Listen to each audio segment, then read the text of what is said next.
ఓం నమో వెంకటేశాయ. జ్యోతిషరత్నాకరం ఛానల్కి స్వాగతం.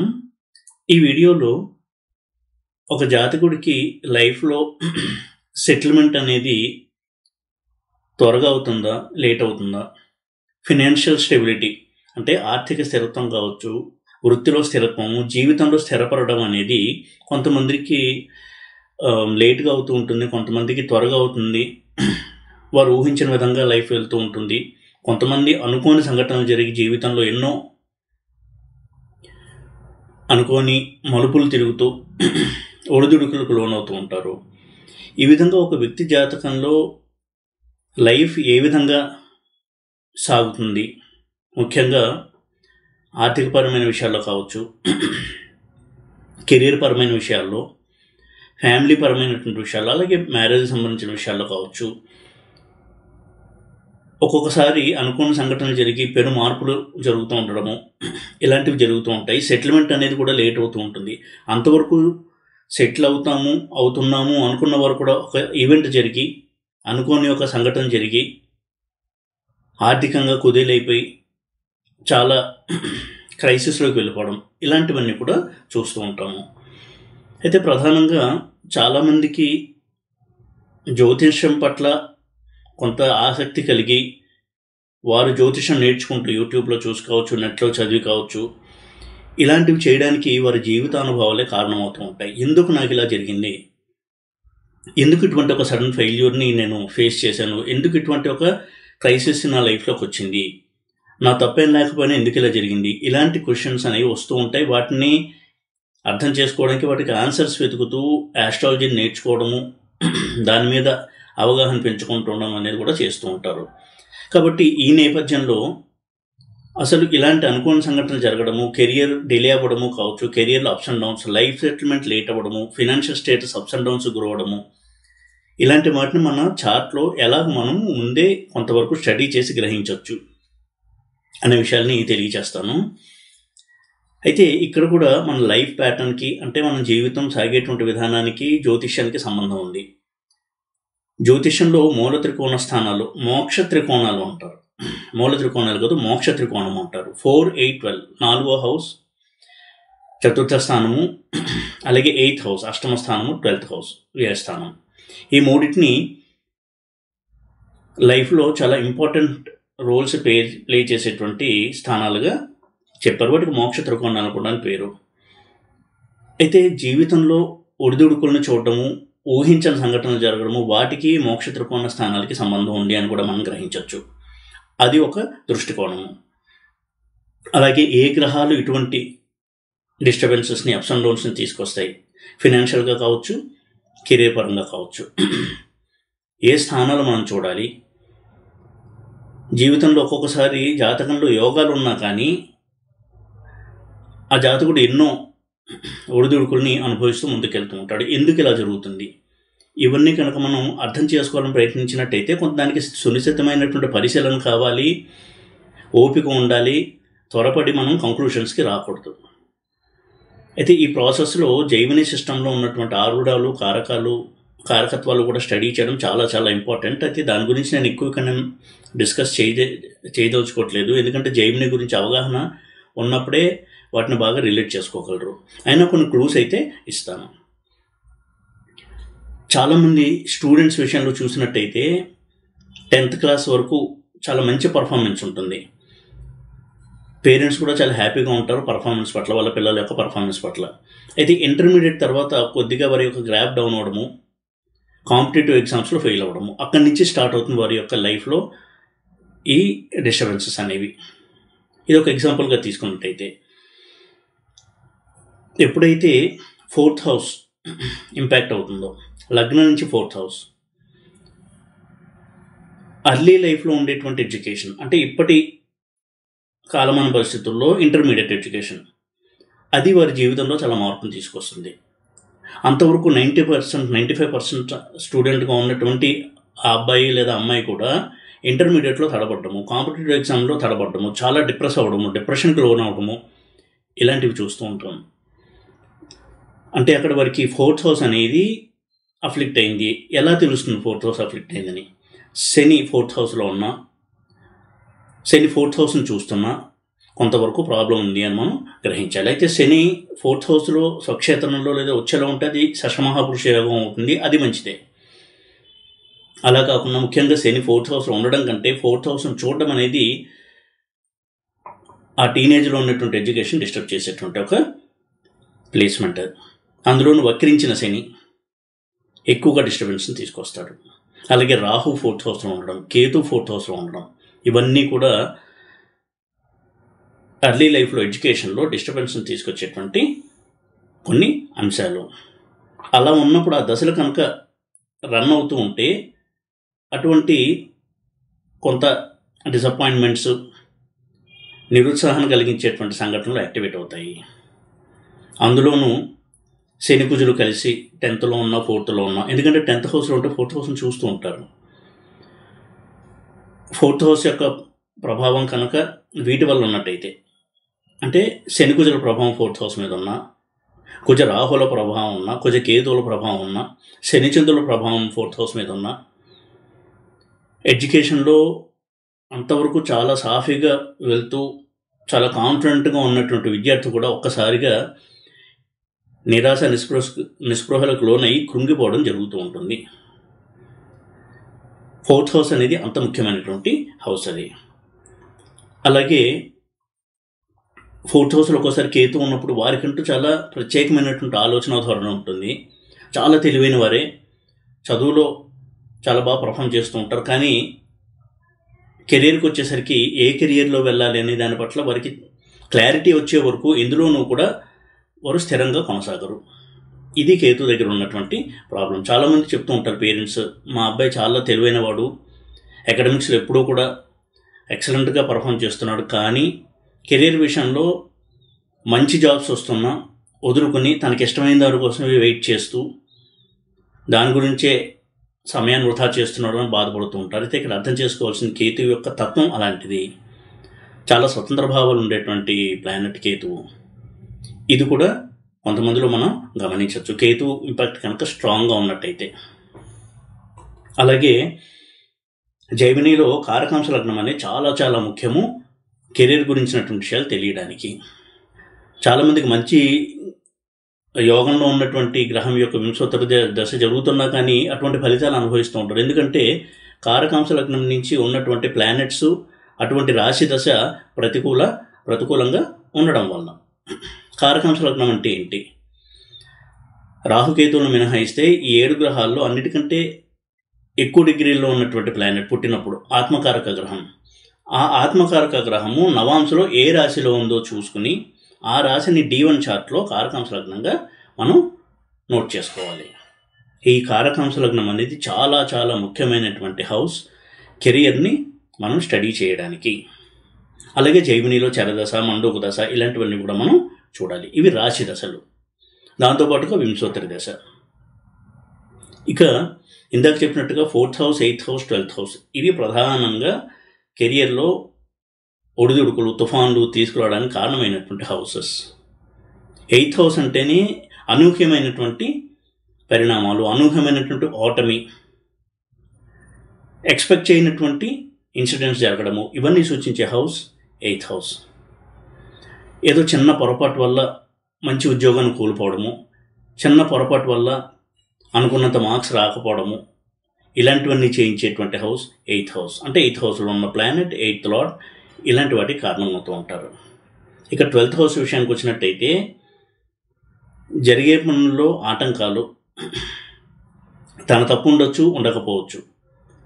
అటువంటి దశ ఆపరేట్ అవుతూ ఉన్నప్పుడు చేసేటువంటి పనుల్లో అవరోధాలు, ఆటంకాలు, గుప్త శత్రువులు అంటే తనని కిందకి లాగాలి అనేటువంటి ఒక వర్గం వలన వీరికి డౌన్ఫాల్, ఇవన్నీ కూడా వాళ్ళు ఎదుర్కొంటూ ఉంటారు. కొన్ని హౌసెస్లో ప్లానెట్స్ నుండి మంచి యోగాన్ని ఇస్తున్నప్పటికీ కూడా అటువంటి దశ రానప్పుడు ఆ యోగాలు అనేవి యాక్టివేట్ అవ్వవు. అలాగే ఆ యోగాలు మంచి ఉన్నప్పటికీ కొన్ని అవయోగాల్లో ఉన్నటువంటి ప్లానెట్స్ యొక్క దశలు కనుక నడుస్తూ ఉన్నట్టయితే తప్పకుండా వారు ఊహించినటువంటి ఫలితాలకు విరుద్ధంగా ఫెయిల్యూర్స్, డిసప్పాయింట్మెంట్స్ వాళ్ళు ఎదుర్కొంటూ ఉంటారు. అందుకే 4th house, 8th house, 12th house అంత ముఖ్యమైనటువంటి హౌసెస్. అలాగే గ్రహాల విషయానికి వచ్చినప్పుడు శని, రాహువు, కేతువు, బుధుడు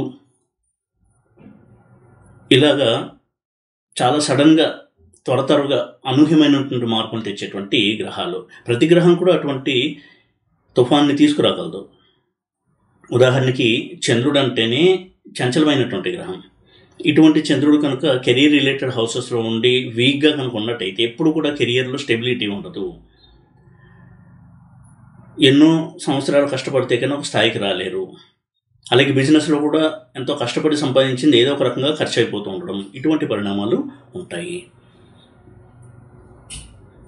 జాబ్లో రాణించాలి అంటే 6th హౌస్ స్ట్రాంగ్గా ఉండాలి. బిజినెస్లో రాణించాలి అంటే 5th హౌస్ 11th హౌస్ స్ట్రాంగ్గా ఉండాలి. అది జన్మ లగ్నం నుంచి అలాగే కారకాంశ లగ్నం నుంచి మనం స్టడీ చేయాలి. అలాగే అమాత్యకారక గ్రహం కూడా చాలా ముఖ్యము కెరీర్ రిలేటెడ్ అనాలిసిస్ చేసేటప్పుడు. అన్నిటికంటే ఎక్కువ డిగ్రీలు ఉన్న ప్లానెట్ ఆత్మకారక గ్రహం అయితే దాని తర్వాత ఉన్నటువంటి ప్లానెట్ అమాత్యకారక గ్రహం. అమాత్యకారక గ్రహం వ్యక్తి యొక్క కెరియర్ని ప్రధానంగా సూచించేటువంటి గ్రహం. ఇంకా వేరే పోర్ట్ఫోలియోస్ కూడా మనం స్టడీ చేయాలి. అయితే కెరీర్ని స్టడీ చేయాలంటే అమాత్యకారక గ్రహం తప్పకుండా మనం స్టడీ చేయాలి. అలాగే ఘటిక లగ్నము, 10th హౌస్ యొక్క ఆరూఢం, రాజ్యారూఢం అంటాం. అందులో ఏ గ్రహాలు ఉన్నాయి, ఇవన్నీ కూడా చాలా ప్రధానమైనటువంటి పాత్రను పోషిస్తాయి. రాహువు కనుక ఉన్నట్టయితే ఎంత సడన్గా పైకి తీసుకెళ్తాడో అంత సడన్గా కింద కూడా పడేయగలడు. అటువంటి స్థితిలో కనుక రాహు ఉన్నట్టయితే, అలాంటి నక్షత్రాల్లో అలాంటి గ్రహాలతో కనుక రాహు కలిసి ఉన్నట్టయితే సడన్ రైజ్ సడన్ ఫాల్ని ఇచ్చేటువంటి గ్రహం రాహువు. కేతువు చాలా సడన్గా పవర్ అండ్ అథారిటీ ఇస్తాడు, చాలా సడన్గా సక్సెస్ని ఇస్తాడు. అయితే కెరియర్ షిఫ్ట్ని ఇచ్చేటువంటి గ్రహం కూడా కేతువే. అంతవరకు ఉదాహరణకి ఒక డొమైన్లో పనిచేస్తూ పూర్తిగా దానికి విరుద్ధమైనటువంటి ఫీల్డ్కి వెళ్ళిపోవడం, ఇలా చేయించేవాడు కేతువు. కొంతమంది చూడండి, చిన్నప్పుడు బాగా చదువుకుంటారు, ఇంజనీరింగ్ వరకు బాగా చదువుతారు, కొన్నాళ్ళు జాబ్ కూడా చేస్తారు, కానీ సడన్గా స్పిరిచువల్ లైన్లోకి వెళ్ళిపోతారు. చిన్నతనంలోనే సన్యాస దీక్ష తీసుకోవడము, ఇంకా పూర్తి స్పిరిచువల్ ప్రాక్టీసెస్లోకి వెళ్ళిపోతారు. ఇలాంటి చేయించే గ్రహం కూడా కేతువే. ఇక బుధుడి విషయానికి వచ్చినట్టయితే, బుధుడు స్ట్రాంగ్ అండ్ పాజిటివ్గా ఉన్నంతకాలము ఎప్పుడు కూడా ప్రాబ్లం ఉండదు ఆర్థికపరమైన విషయాల్లో లేదా కెరీర్ పరమైన విషయాల్లో. అయితే బుధుడు వక్రించడము, నీచలో ఉండడము, ప్రధానంగా పాపగ్రహాలు క్రూరగ్రహాలతో కలిసి ఉండడము ఇలా కనుక ఉన్నట్టయితే అలాంటి దశను నడిచేటప్పుడు తప్పకుండా కెరియర్లో అనుకోని ఒడిదుడుకులు, డౌన్ జీరోకు పడిపోవడము ఇలాంటి స్థితికి కూడా తీసుకొస్తాడు బుధుడు. ముఖ్యంగా బుధ రాహు సంబంధం అనేది చాలా ప్రాబ్లమేటిక్. ఐటీ ఫీల్డ్లో ఉన్న వారికి జాబ్ పోవడం జరుగుతుంది బుధ మహాదశలో రాహు అంతర్దశ లేదా రాహు మహాదశలో బుధ అంతర్దశ వచ్చినప్పుడు.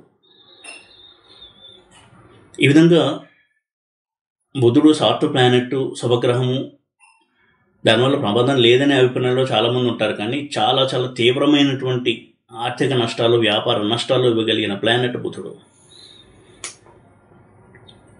ఇక శని చిన్నతనంలో ఫెయిల్యూర్స్, డిసప్పాయింట్మెంట్స్, కష్టాలు ఇచ్చిన మిడిల్ లైఫ్ తర్వాత లైఫ్లో స్టెబిలిటీ, గుర్తింపు, పేరు ప్రఖ్యాతులు ఇవన్నీ ఇవ్వగలిగిన ప్లానెట్ శని. శుక్రుడు దశ బాగుంటే చాలా ఉన్నత స్థానానికి తీసుకెళ్తారు. గవర్నమెంట్ జాబ్లో ఉంటే ఐఏఎస్, ఐపీఎస్ రంగాల్లో చాలా ఉన్నత స్థాయికి వెళ్తారు. బిజినెస్లో చాలా మంచి లాభాలని ఆర్జిస్తారు. ఇదే శుక్రుడు కనుక పాడినట్టయితే కెరియర్లో స్టెబిలిటీ ఉండదు, ఎంత సంపాదించినా నిలబడదు, ఒక్కొక్కసారి సంపాదించడం కష్టంగా ఉంటుంది. ఇలాంటి ధోరణి అనేది ఉంటుంది. గురువు లీగల్ ప్రాబ్లమ్స్ అలాగే ఫినాన్షియల్ ప్రాబ్లమ్స్ ఎక్కువగా ఇచ్చేటువంటి గ్రహం. ఆస్తి తగాదాలు కావచ్చు, ప్రాపర్టీ విషయంలో లీగల్ ప్రాబ్లమ్స్ని ఫేస్ చేయడం, ఇలాంటివన్నీ కూడా ఇచ్చేటువంటి గ్రహం గురువు. కుజుడు యోగిస్తే చాలా త్వరగా ఉన్నత స్థానానికి తీసుకెళ్తాడు. లేదంటే జీవితంలో స్థిరత్వం లేకుండా ఎప్పుడూ కూడా ఏ పనిలోనూ ఇమడలేక సతమతమవుతూ చాలా లేట్గా లైఫ్లో సెటిల్ అవ్వాల్సి వస్తుంది. రవి యోగిస్తే గవర్నమెంట్ జాబ్లో ఉన్నత స్థానాన్ని పొందుతారు. అలాగే ఇంజనీరింగ్ రంగంలో కూడా చాలా ఉన్నతమైనటువంటి స్థాయిలో పనిచేస్తారు సంస్థల్లో. ఎందుకంటే రవి అంటే కేవలం గవర్నమెంట్ జాబ్ కోసమే అని కాదు, రవి యోగించినప్పుడు మంచి ఇంజనీర్లుగా ఉన్నత స్థానానికి వెళ్ళిమని కూడా మనం చూడొచ్చు. ఇదే రవి కనుక పాడినట్టయితే ఫాల్స్ ఈగోతో, మితిమీరినటువంటి ఆ ఈగోతో సమస్యలు కొని తెచ్చుకుని, లేనిపోని ఆర్థిక సమస్యను కొని తెచ్చుకుని అందులో కూరుకుపోవడం కూడా జరుగుతూ ఉంటుంది. ఈ విధంగా ఈ గ్రహాలు దశ వచ్చినప్పుడు అవి అనుకూలంగా ఉన్నాయా లేదా అని స్టడీ చేయడం చాలా చాలా ముఖ్యము. అలా స్టడీ చేయడం వల్ల ప్రతికూలంగా ఉంటే మనం తీసుకునే నిర్ణయాల్లో కొంత ఆచితూచి అడుగులు వేయడం మంచిది.